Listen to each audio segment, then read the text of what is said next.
Oh, welcome to our house and my house, right here on the Bo Carver Show and the Wheels of Justice here on 620 AM KEXB every Saturday morning from 7 a.m. to 8 a.m.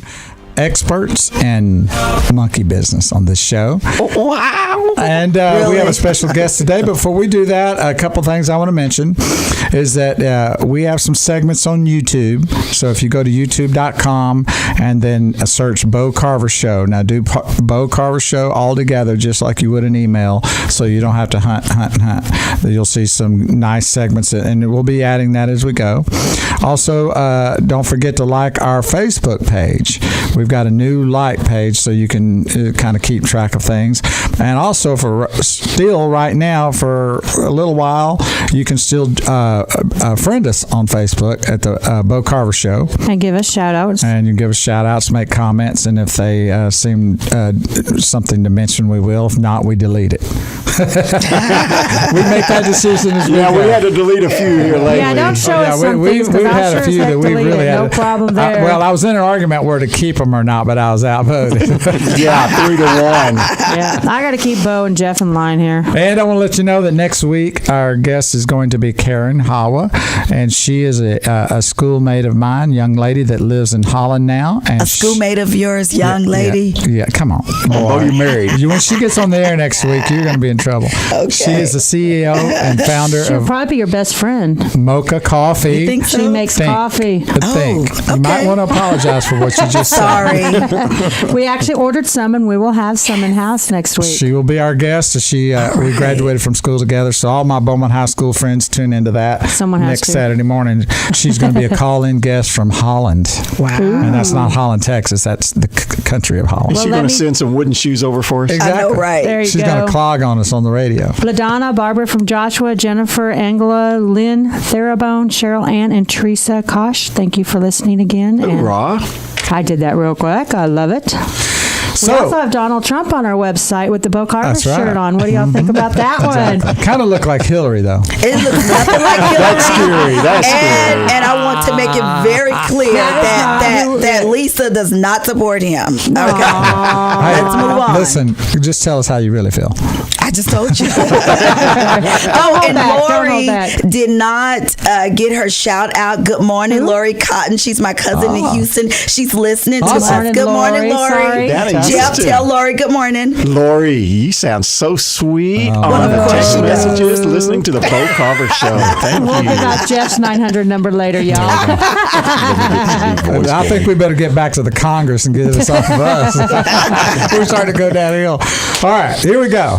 Our special guest this morning is my dear friend, our dear friend, and my neighbor, Hank Hochstetler. Good morning. Welcome aboard, Hank. Good morning. Good morning. And we just gave you the clap. Do you believe in antibiotics? Well, You are Amish. Do you believe in antibiotics here?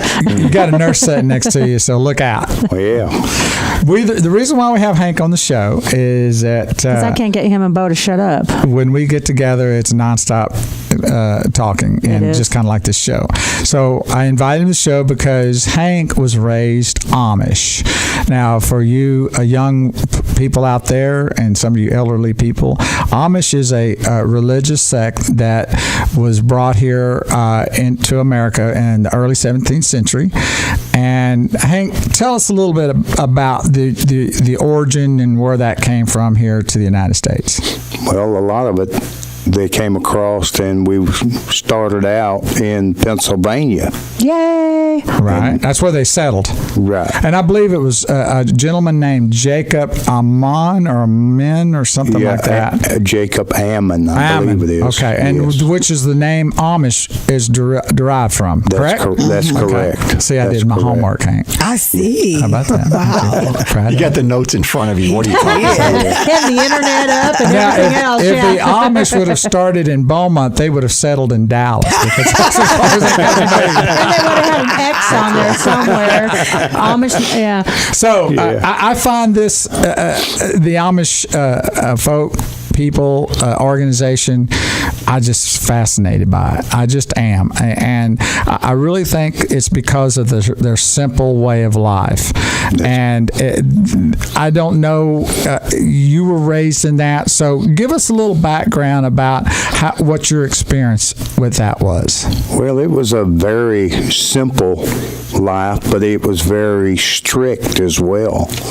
You had to follow their ordinances, guidelines, your dress, the way you acted, spoke, life. I guess everything. You know, there was no electric in the house. You'd be shunned for being on the radio, wouldn't you? Then, after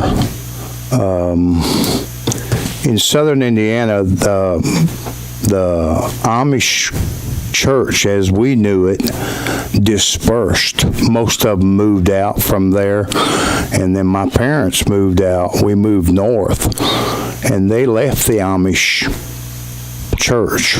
Now, I understand it's still growing pretty strong, too. I mean, I know that that was shocking to me, that it's an organization that's still really growing. It's not, you would think, because of the era that we live in, right, and that we've gone through, you know, the 50s, which was kind of a simple life, that our growth of getting into computers and electronics, that you would think that would start dissipating some, but it's not. It's actually growing. That's right. They're still growing today.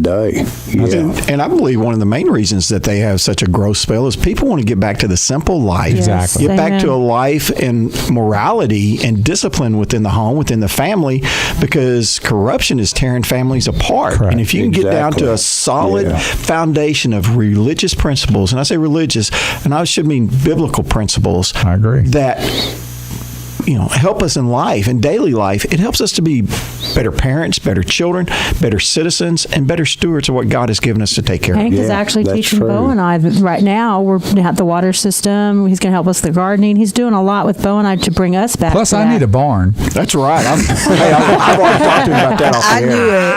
But yeah, we got the Pennsylvania Dutch Well, if you furnish too. the food, we'll build you a barn. There you go. That's what it works. So y'all have Baptists in you then, right? Yeah. That's right. That's right. You know I'm a Baptist. That's right. So am I, girl. We got Catholic over here. Pentecostal. We're in trouble. So, what type of denominational that we could relate to that would be what the Amish is? Is it like the Baptists? In some ways, back there shaking her head. I know that. Not saying anything either. I know that it's well. I guess the belief or.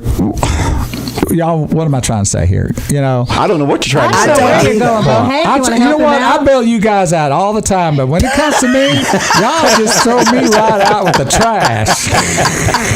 Roll that window down, and here I go. I don't know what you're talking about, Bo. Seriously. To know about what type of their belief. I mean, do you believe in your Godhead? Like is that Father, Son, Holy Spirit? Yes, they did believe. They did, but you believed in the Trinity. Okay. Father, Son, Holy Spirit. Okay. And I guess part of it is too, if you wanted to be Amish, you had to be baptized. Right. And that's how you joined the church. Okay. Then you became a member. Right. Well, that's church. Not like a lot of churches are that way. Right. When you choose to be a part of that denomination, then you become baptized and you accept their ways and you follow their ways. And it's that way with most denominations, whether it's a Baptist, Methodist, Pentecostal, Catholic. The Amish follow principal biblical teachings when they talk about everything from the Holy Trinity to A to Z, like we do. A to Z.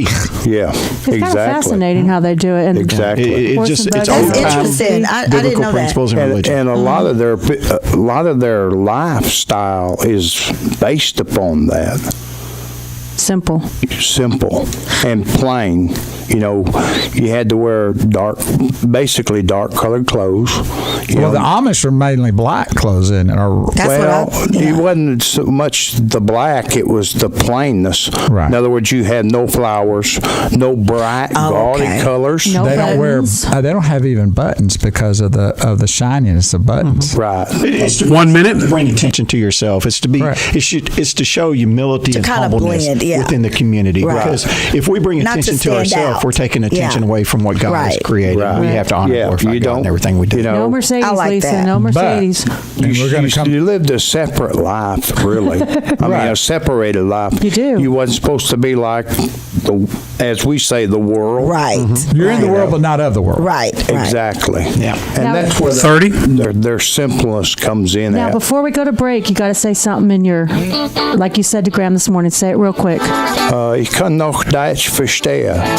That means that you're listening to the Bo Carver Show and the Wheels of Justice right here on 620 AM KEXB. And don't go away. We're going to have more Hank Hochstetler here about the Amish. Thank you.